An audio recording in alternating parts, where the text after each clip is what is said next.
Welcome back. I'm Casey Campbell from Great Lakes Post. We talk to some drivers as they get ready for the ARCA Menards East and ARCA Menards Series race at Toledo. Joined now by Chase Cabre, the driver of the number 4 Rev Racing Toyota for Rev Racing. How's it going, buddy? How are you? Good to be on here. Thanks, man. So kind of talk about, you're going back to Toledo for the second time this year. How excited are you to go to a track that you've been to this year? Yeah, I mean, it's good to go with some notes. You're able to improve really easily in the shop and be able to, but everybody's going to be improving. So that's going to be, the harder part. So you're going to have to make sure you got your ducks in a line to be good. And we qualified second there earlier this year and showed some good speed and ended up having the right front go down. And then was able to charge back through the field. We went a lot down because of that. And then charge back through at the end to come home fourth. So to have a little bit of good notes going to the race, I think, the guys made the right calls at the shop, and we get 45 minutes of practice, so we'll be all right. Yeah, just kind of talking about a lot of things that are different this year. What have you been up to during all this pandemic stuff? Yeah, I've been spending a lot of time on dirt, running all throughout the whole summer, and dirt never really took a break.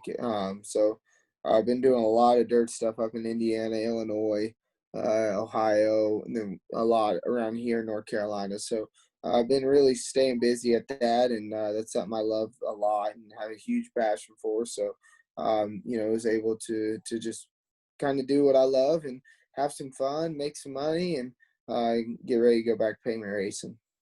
And we're going back pavement racing for the next 2 weeks in Bristol. In next week, I think 5 flags later on in the year. How excited are you to maybe consistently do some pavement racing with the Rev team? Yeah, I'm excited. Hopefully that it's been a lot. It's been a struggle this year. From all the way from New Smyrna on, we just haven't had the speed that we showed last year, and a lot of things have changed. And as far as the cars go, like we had to add a bunch of weight in the nose and add 250 pounds overall. So changes the dynamic of the race car a lot, and we haven't found the balance we need to find yet. Our short track program is a little bit better than our big track program right now, and that's why I'm excited to go back to Toledo. And then we go to Bristol, which we qualified second at and sat on the pole last year before we get taken out. So we've had good speed there. I hate that track with a rage and passion, but we'll figure out as we go, and hopefully that we have speed there as well. Yeah. I know you've raced a lot in Ohio and stuff and the Midwest. How do you like, the dirt racing? How has that been going for you? Yeah, so dirt racing is my true passion. It's what I've done since I've been a young kid, and I grew up on dirt bikes and went to the dirt sprint car route and the micros and midgets and all that. So I love it a lot. It's so much fun. It puts a lot more back in the driver's hands, and it's a breath of fresh air to be able to say, okay, it's probably or payment racing. I'd say 70% race car and 30% driver. I bet it's pretty close to the other way when you go down to dirt racing. Once you get to the higher levels, the race car matters a lot more. Once you get to like Roar of Outlaw and stuff like that, but on a local level and just running some one-off races, you can get away with car's a little tight, you can make most of it. Maybe a little free, you can make the most of it. So where payment, you're kind of just stuck to what you got. And I've enjoyed it. I like payment racing. I've had a good swing at it. I think honestly these will hopefully maybe somewhere along the line I get signed up with like a Ford or Chevy or Toyota and able to find funding to run. But as of now, I don't think I'll be running payment next year. So just going to kind of enjoy the next couple races while I got it and play as it goes. So you talk about that, and I think you just kind of broke some news of yourself there. But I know dirt's your true passion, but do you want to come back pavement racing?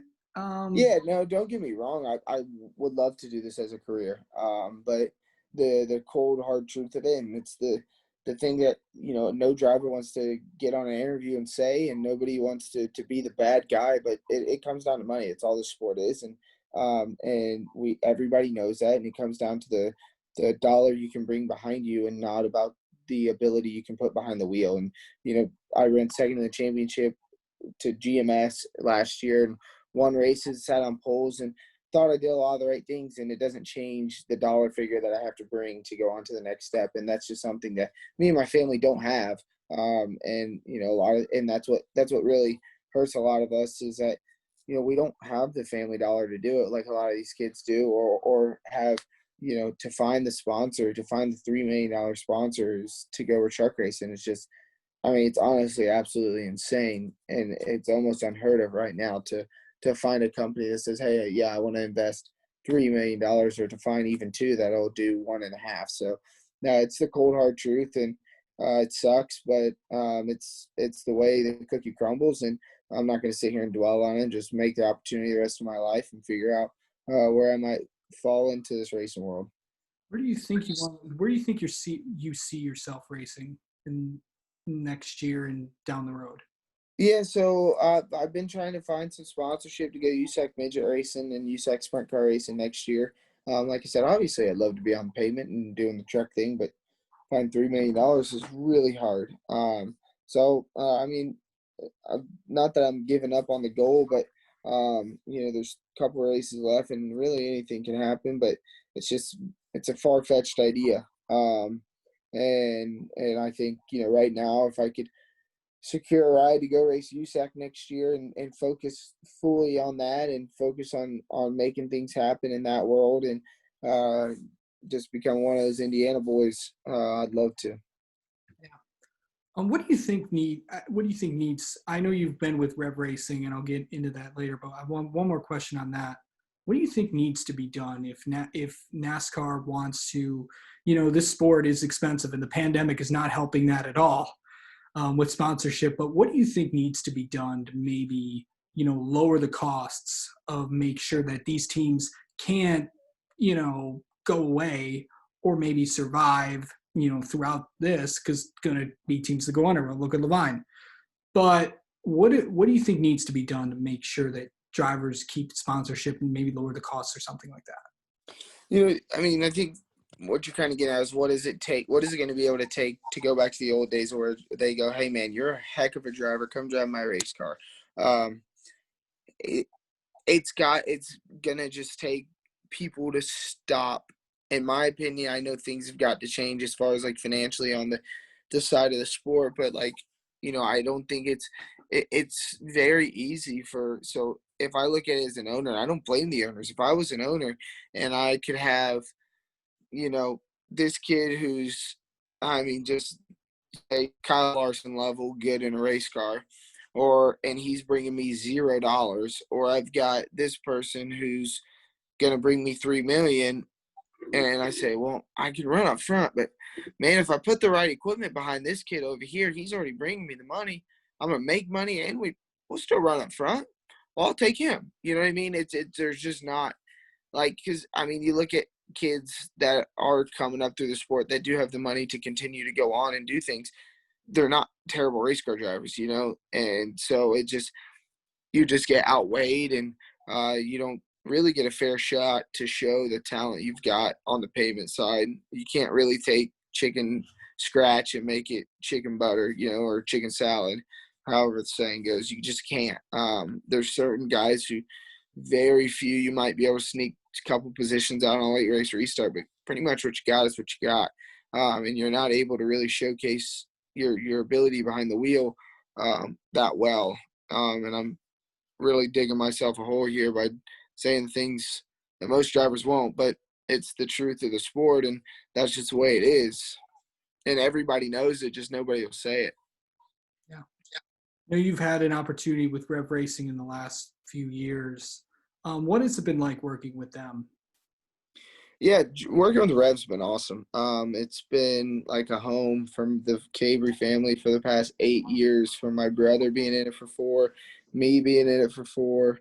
We've had a long-standing relationship. We've seen Rev go through the highs of highs and the lows of lows, and figuring out, what worked for them. And I mean, we had a hell of a year last year, and we've struggled this year.